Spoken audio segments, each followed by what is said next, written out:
ស្ដីក៏ជម្រាបសួរពុកម៉ែបងប្អូនទាំងអស់គ្នារាត្រីស្មលនេះពុកម៉ែបងប្អូនសម្រានឬនៅបើមិនទាន់សម្រានទេមកសម្ដាប់រឿងខ្មោចដ៏រន្ធត់ជាមួយ admin នាងយើងបានលួងសាហាវណាស់បាទគឺខ្មោចថុកឆែខេត្តកពតយើងសូមជូនរឿងខ្មោច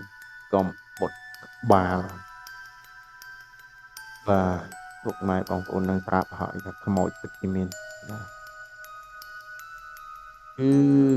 មានរឿងមួយគាត់ជួបផ្ទះបាទផ្ទះគាត់មិនភោគពូជមិនកុហកទេបាទកាលយូរលង់ណាស់មកហើយគាត់នៅភូមិនៅជិតវត្តនារាយណ៍បាទគាត់នៅជិតព្រៃភ្នំកាលនឹងពុំនឹងគាត់បានប្រាប់ខ្ញុំនិយាយយើងគាត់ប្រាប់ខ្ញុំស្គាល់បាទហបអានទេបាទគាត់និយាយរឿងពិតលាយឡំនឹងយំហងសើចហងរន្ធត់ព្រឺរោមផងបាទកាលនឹងគាត់ឈ្មោះអ៊ីពេជ្របាទគាត់មានកូនស្រីម្នាក់កូនស្រីម្នាក់ឥឡូវគាត់មានចៅហើយគាត់ចៅហើយគាត់រស់នៅតាពីរនាក់កូនទេពីរនាក់កូនស្រីគាត់កូនគាត់កណ្ដាលនៅទូទៅបាទគាត់ធ្វើកិច្ចការនៅម្នាក់ឯងគាត់ទៅមកម្នាក់ឯងបាទហើយពេលនោះគឺគាត់និយាយថា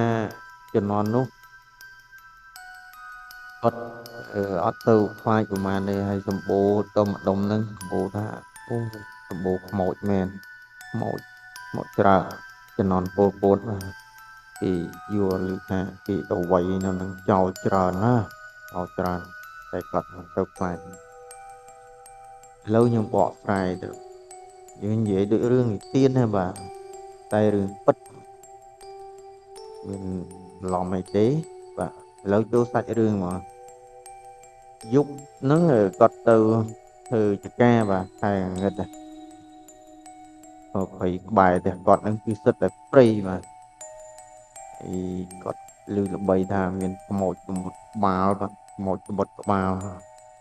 តែនឹងអូតំណន់ហ្នឹងពលពតគេយកទៅកាត់ក្បាលនៅម្ដុំម្លេចខេត្តពោតយើងបាទហើយគួរឲ្យខ្លាចពេលហ្នឹងយប់មួយហ្នឹងអ៊ីពេជ្រហ្នឹងគាត់ទៅធ្វើចការមួយកូនគាត់ប្រហែលអាយុដូចជា12 13ឆ្នាំហើយបាទគាត់ទៅតាំងព្រឹកដល់ល្ងាចហើយពេលនោះឯងគាត់អឺ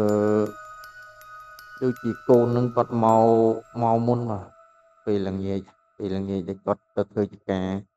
យើងគាត់ជាទម្លាប់គាត់ទៅមកអញ្ចឹងតែពេលហើយថ្ងៃមួយហ្នឹងគឺរៀងយប់ដោយសារគាត់នៅស្រោចទឹកស្រោចអីដំណាំគាត់អញ្ចឹងគាត់ថាគឺគាត់ដាំដូចជាដល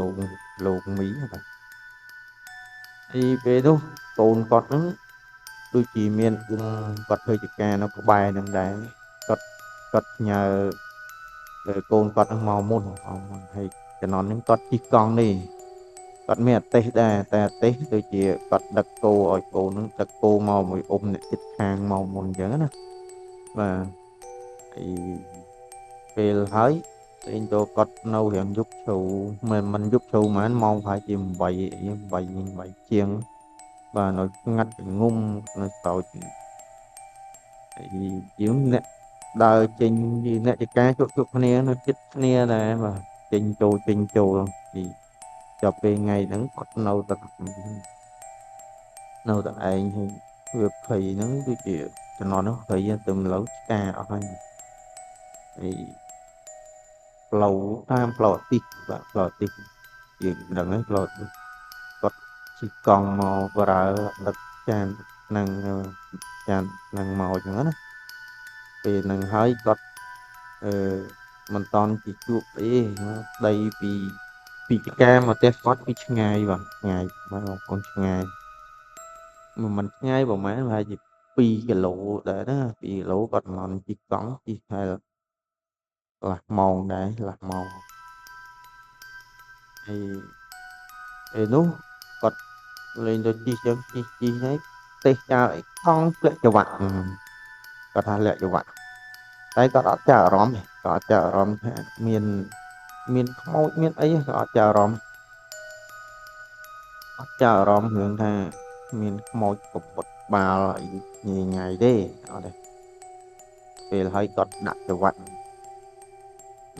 ចឹងឮសัตว์អីយំដូចជាឆ្មាបន្តិចឆ្កែលូបន្តិចអីចឹងណាគាត់ឆ្ងល់ហើយគាត់យ៉ាងអូបាក់រោមដែរហ្នឹងគាត់និយាយបាក់រោមដល់ពេលច្រវាក់ហើយគាត់ដឹកចានឆ្នាំងគាត់នឹងវិចចានទៅវិចចានវិចឆ្នាំងយកទៅហូបហ្នឹងណាហូបបាយនៅឡានការគាត់តែនឹងឆក់បាវហើយ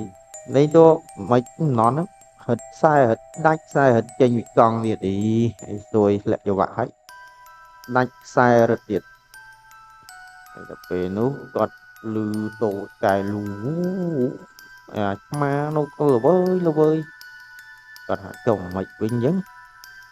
តែគាត់ដឹងហើយដឹងថាមានខ្មោចផ្លប់កាត់ពីជំនាន់ហ្នឹងគេកាត់បាល់អីចឹងណាគាត់ដឹងថា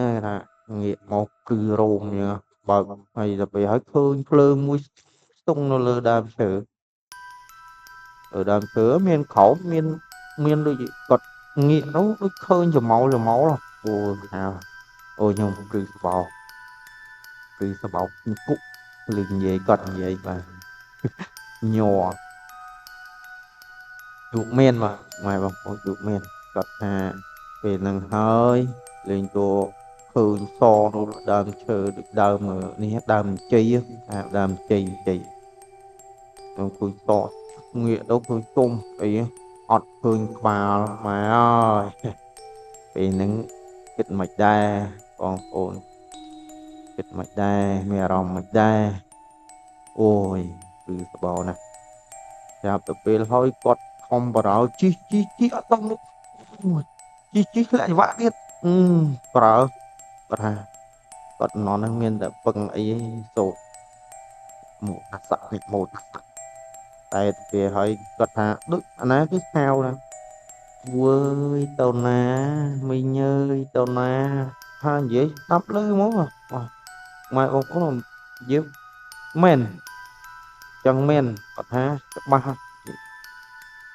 ពីគាត់ម្នាក់ឯងហងជាស្ត្រីទៀតអូហើយព្រៃស្ងាត់ងុំប្រហែលម៉ោងជា8ជាង8ជាង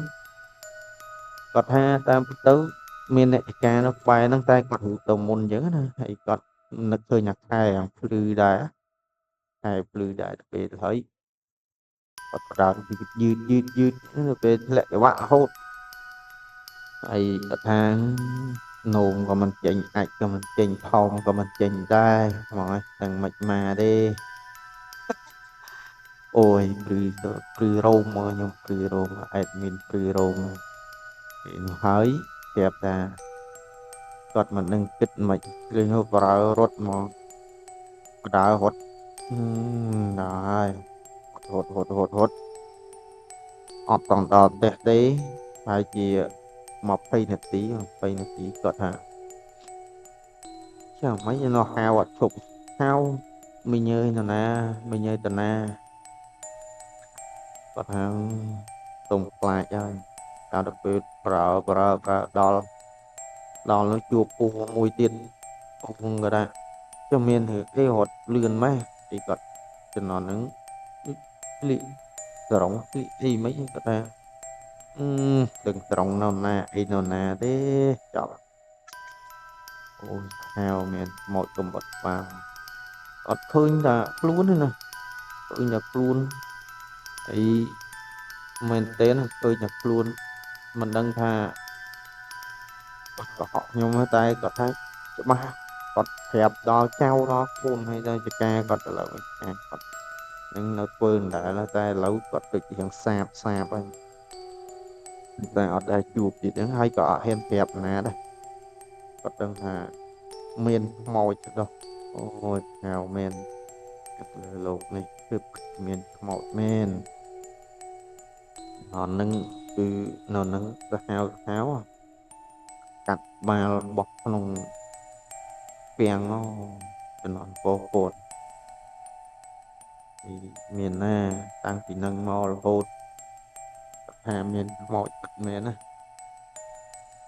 បើមិនជឿកុំប្រមាទមែនអេដមីនក៏ធ្លាប់ជួបដែរជួបរត់មកសក់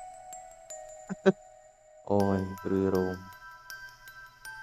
ហើយខ្មោចកំបាច់ក្បាលតាមពិតរឿងវែងហើយខ្ញុំនេះសង្កេតម៉ែអីអូយព្រាវបាប់ហើយរឿងមានប៉ុណ្ណឹងអរគុណច្រើនម៉ែបងប្អូនដែលបានស្ដាប់គុណនេះរាត្រីយប់ស្អែកទៀតអរគុណបាយបាយ